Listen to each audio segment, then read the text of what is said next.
જય શ્રી કૃષ્ણ મિત્રો, નિત્ય સત્સંગમાં આપ સૌનું સ્વાગત છે।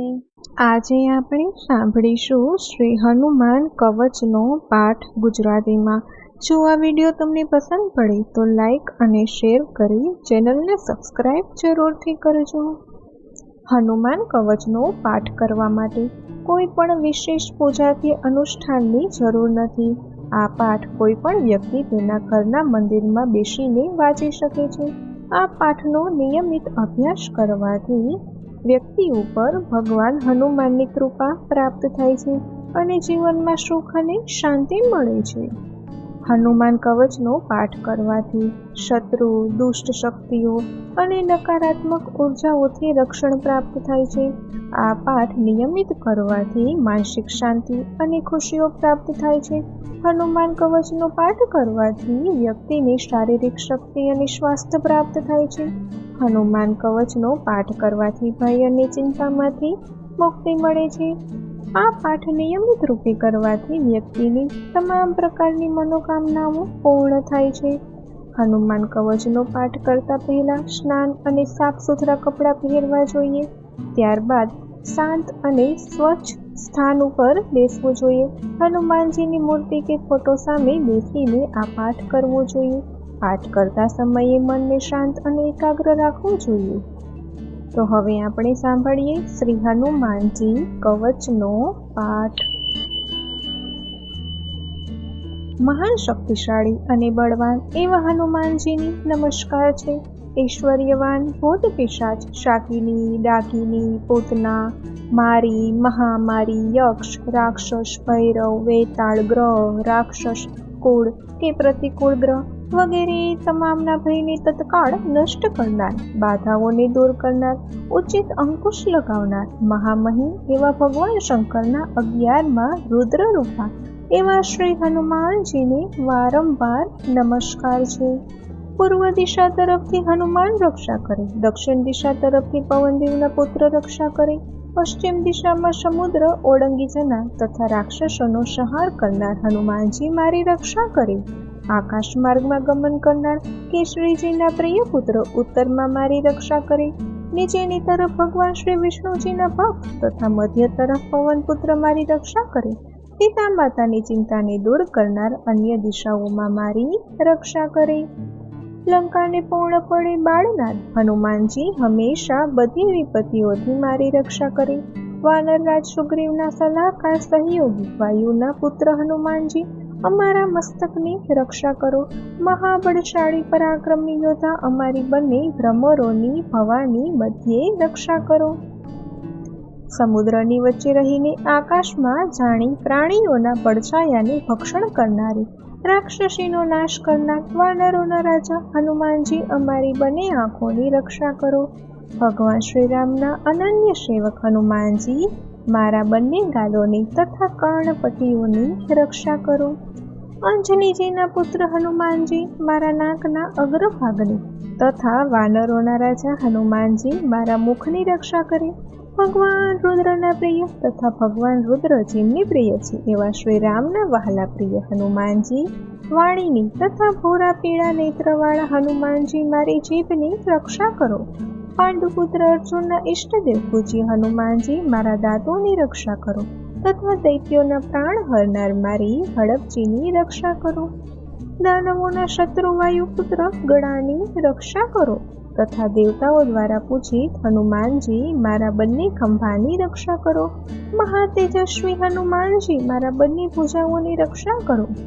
પગના પંજાનો હથિયાર રૂપે ઉપયોગ કરનાર હનુમાનજી અમારા બંને હાથોની રક્ષા કરો। પોતાના હાથોને હથિયાર રૂપે ઉપયોગ કરનાર વાનરરાજ હનુમાનજી અમારા નખોની રક્ષા કરો। વાનરોના રાજા અમારા કુખની રક્ષા કરો। ભગવાન શ્રી રામની બેટી સીતા માતા પાસે લઈ જનારા હનુમાનજી મારી છાતીની રક્ષા કરો। હાથોને હથિયાર રૂપે ઉપયોગ કરનાર મારુતિ અમારા બંને તરફના ઉદર ભાગની રક્ષા કરો। લંકાને નષ્ટ કરનાર હનુમાનજી હંમેશા મારી પીઠની રક્ષા કરો। રામજીના દૂત હનુમાનજી મારી નાભીની તથા વાયુના પુત્ર મારી કમરની રક્ષા કરો. અત્યંત વિશિષ્ટ બુદ્ધિમાન હનુમાનજી મારા ગુપ્ત અંગોની રક્ષા કરો તથા શિવજીના પ્રિય હનુમાનજી અમારા હાડકાની રક્ષા કરો. લંકાના ભવનોને બાળીને નષ્ટ કરનાર હનુમાનજી મારા ઘૂંટણના ઉપરના બંને ભાગોની રક્ષા કરો. ઘૂંટણો સુધી લાંબી ભુજાઓ વાળા શ્રી હનુમાનજી મારા બંને જાંઘોની રક્ષા કરો. મહાન પરાક્રમી વીર હનુમાનજી મારી બંને પીડીઓની રક્ષા કરો. પર્વતને ઉખેડી લાવનાર સૂર્ય સમાન તેજસ્વી હનુમાનજી અમારા બંને પંજાઓની રક્ષા કરો. સમસ્ત શક્તિઓથી સંપન્ન શ્રી હનુમાનજી મારા પંજાના નીચેના ભાગની તથા તાળવા અને આંગળીઓની રક્ષા કરો. મહાબલી હનુમાનજી મારા બધા અંગોની રક્ષા કરો. તતઃ આત્મશક્તિ સંપન્ન શ્રી હનુમાનજી શરીરના રૂવાટાની રક્ષા કરો. જે સમજદાર જ્ઞાની બુદ્ધિમાન મનુષ્ય હનુમાનજીના આ કવચનો પાઠ કરે છે તે મનુષ્ય તે ભક્ત શ્રેષ્ઠ થઈ જાય છે અને સંસારના તમામ વૈભવને ભોગવીને અંતિમ મોક્ષને પ્રાપ્ત કરે છે. સવારે બપોરે તથા સાંજના સમયે જે કોઈ નિત્ય એકવાર 3 મહિના સુધી આ હનુમાન કવચનો પાઠ કરે છે એ મનુષ્ય શીઘ્ર જ બધા જ દુશ્મનોને પરાજિત કરીને સુખ સંપત્તિ પ્રાપ્ત કરે છે. બરાબર મધ્યરાતે જળમાં ઊભા રહીને જો કોઈ આ કવચનો 7 વખત પાઠ કરે તેના સર્વે રોગો અને તેના તમામ દુઃખ દૂર થાય છે. રવિવારના રોજ પીપળાના વૃક્ષ પાસે બેસીને જે મનુષ્ય આ કવચનો પાઠ કરે છે એને ઘણા કાળ સુધી સ્થિર રહેનારી કીર્તિ પ્રાપ્ત થાય છે. એ યુદ્ધમાં અવશ્ય વિજય પ્રાપ્ત કરે છે. જે મનુષ્ય આ કવચને હંમેશા પોતાના હાથમાં ધારણ કરે છે એને અકૂટ લક્ષ્મી પ્રાપ્ત થાય છે. વિવાહના સમયે ચોપાટ રમતી વખતે અને રાજાઓ સાથે યુદ્ધ દરમિયાન ભૂત પ્રેત બાધાઓમાં શત્રુ દ્વારા બળજબરી બંધન અવસ્થામાં અથવા કિલ્લામાં બંદી બનાવવા સમયે યુદ્ધ ભૂમિમાં સમુદ્ર પાર કરતી વખતે વચ્ચે વમળમાં ફસાઈ ગયા હોય એવા સમયે જો આ કવચનો 10 વખત પાઠ કરવામાં આવે તે મનુષ્ય તરત જ ચોક્કસ ભયમાંથી મુક્ત થઈ જાય છે.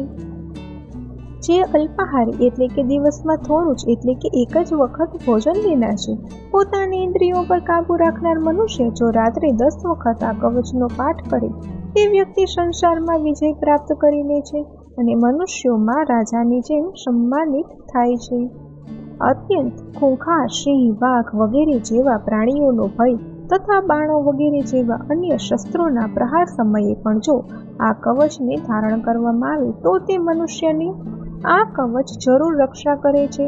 સાંકળોમાં જકડાઈ જતા જેલમાં બંદી બન્યા હોય ત્યારે શરીરના કોઈ અંગ અથવા પૂરા દેહને ઘાતક યંત્ર મંત્ર તંત્ર દ્વારા નિષ્ક્રિય કરી દેવામાં આવ્યો હોય ત્યારે આ કવચનો પાઠ કરવો. જ્યારે દેહ ભયંકર બીમારીથી ગ્રસ્ત હોય ત્યારે શોકમાં ભયંકર ભમશાળ યુદ્ધ વખતે બ્રહ્મ રાક્ષસ કુળ કે પ્રતિકૂળને દૂર કરવા માટે જે મનુષ્ય આ કવચનો પાઠ કરે છે તે નિશ્ચિત રૂપે વિજય પ્રાપ્ત કરે છે એટલે કે આ કષ્ટોમાંથી મુક્તિ પ્રાપ્ત કરી લે છે. ભોજપત્ર લાલ વસ્ત્ર અથવા વૃક્ષની છાલતાડના પાંદડાની ઉપર ચંદન કપૂર કુમકુમ અથવા શાહીથી લખીને જે મનુષ્ય આ કવચ ધારણ કરે છે 5 ધાતુઓ 7 ધાતુઓ અથવા 3 ધાતુઓ એટલે કે લોખંડ તાંબુ ચાંદી સોનું પિત્તળ કાંસો દ્વારા બનેલ પત્ર ઉપર આ શુભ કવચ બનાવીને તાવીજમાં મૂકીને જે ગળામાં અથવા ભુજાઓના ઉપરના ભાગમાં અથવા માથા ઉપર ધારણ કરે છે તે મનુષ્યની બધી ઈચ્છાઓ પૂર્ણ થાય છે. આ તદ્દન સત્ય છે કારણ કે આ કવચ ભગવાન શ્રી રામે સ્વયં કહ્યું છે. જેમને રમત રમતમાં સહેલાઈથી સમુદ્ર જળને ઓળંગીને જનક રાજાની પુત્રી એવા સીતાજીની શોકરૂપી આગને લઈને લંકા બાળી નાખી એવા માતા અંજનીના પુત્ર કેશરી નંદનના પુત્રને હું હાથ જોડીને નમસ્કાર કરું છું.